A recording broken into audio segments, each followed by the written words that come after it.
我的天哪！用一次性手套做的小怪兽，你有玩过吗？把手套装在杯子里，只要吹口气，它就会长大。据说用这样的方法调制的泡泡水，再戴上手套，吹出来的泡泡就能在手里跳舞。输入法能测出你是男生还是女生，用26键输入 MMD， 男生第一行出现的都是么么哒，女生第一行出的都是萌萌哒。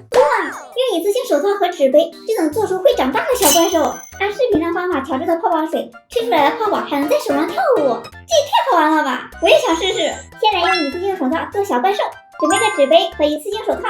我们把这个手套当做小怪兽的脸，给它加上表情。它这个手套一共有5根手指，所以说我们要给它画5个眼睛，每个眼睛看的是不同的方向。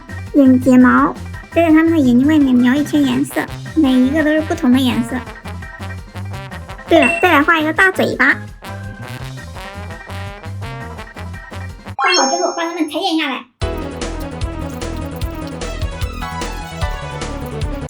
都剪好了，把双面胶粘在手指上，粘在这个中间的位置，把眼睛依次给它粘上，嘴巴粘在手掌上。接下来，把这个纸杯的下面给它戳个洞，能插进吸管就可以了。再把这个手套套在杯子上，然后用纸巾固定，这样就完成了。它现在是直不起来的，我们来吹一下，看能不能吹起来，看看啊！哇，一下就吹起来了，好有意思啊！一晚就停不下来了，感觉这个还挺锻炼人的肺活量的。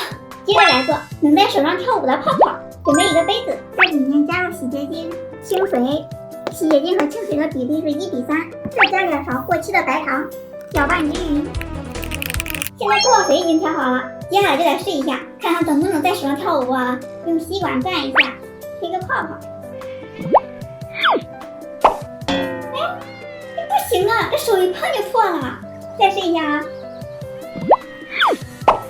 还是一样的。难道是我调的比例不对吗？不是，是你忘了戴手套了。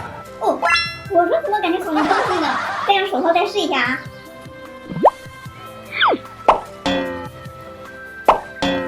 我戴上手套也破了呀！再换下这个厚手套试一下。哦，这个可以，刚才太低了。